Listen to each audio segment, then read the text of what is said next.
pretty young woman wrapped up in leopard blankets, looking very sexy. And the other blanket is also the same woman, also looking very sexy, with a man on it. And I'm wondering, what do you think, which ad was like the most popular? So who thinks ad number 1 was the most popular ad for Dolce & Gabbana? No one? Okay, just one person. And who thinks that ad number 2 was the most popular ad? Okay, well, that's the majority. But fun fact, none of them was. Okay. No.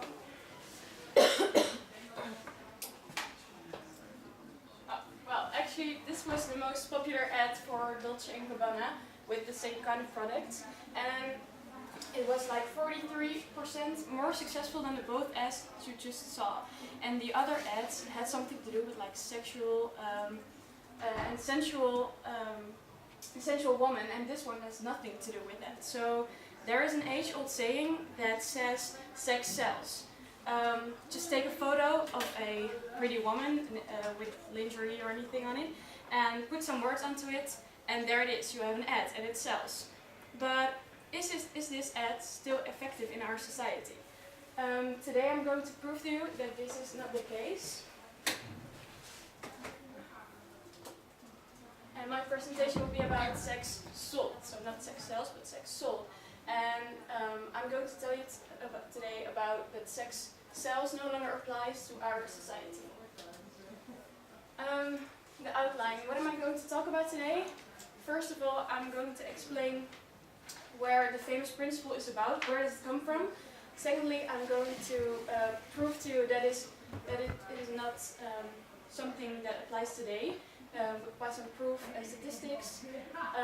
Thirdly, I'm going to tell you something about the connection between the millennials, the people we are, and that's the fact that sex does not sell anymore.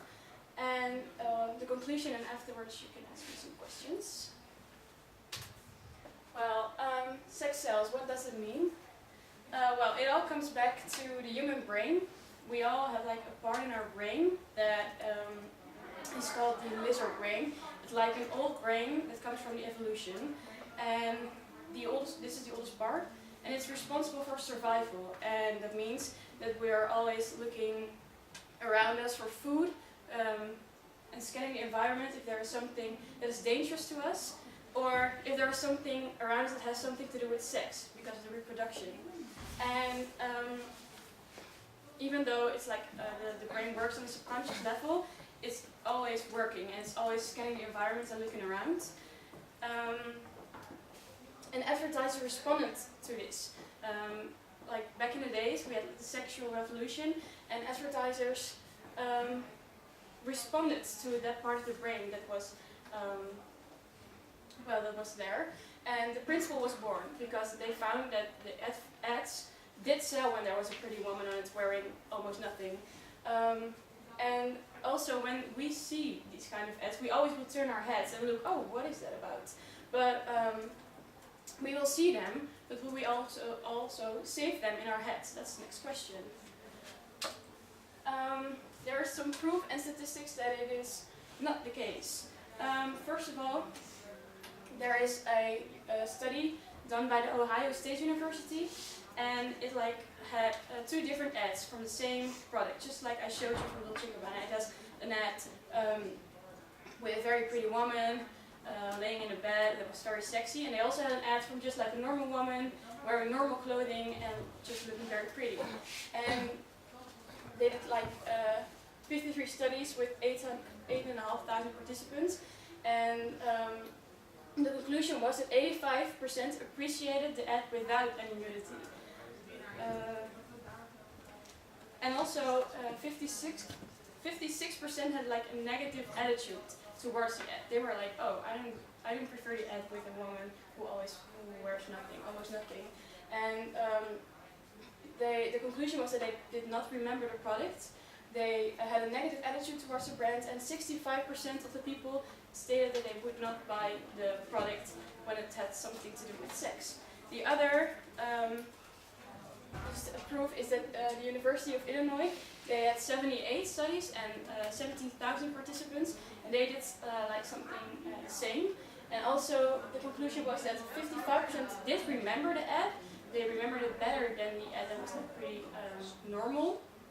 But they also had like a negative attitude towards their brands, and only 32% would stated that they would buy the product.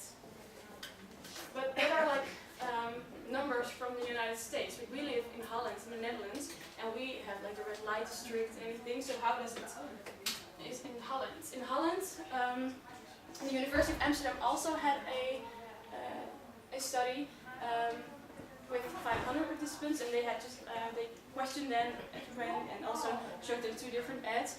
And 15% of the participants said that they prefer an ad with just 15% said they prefer an ad with sexual elements.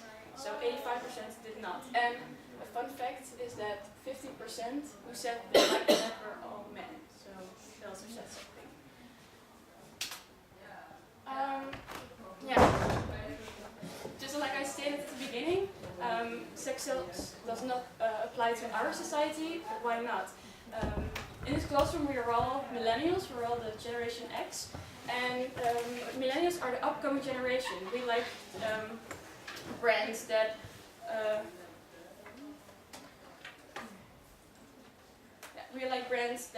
stand for gender identity, for diversity, for environmentalism, and for feminism.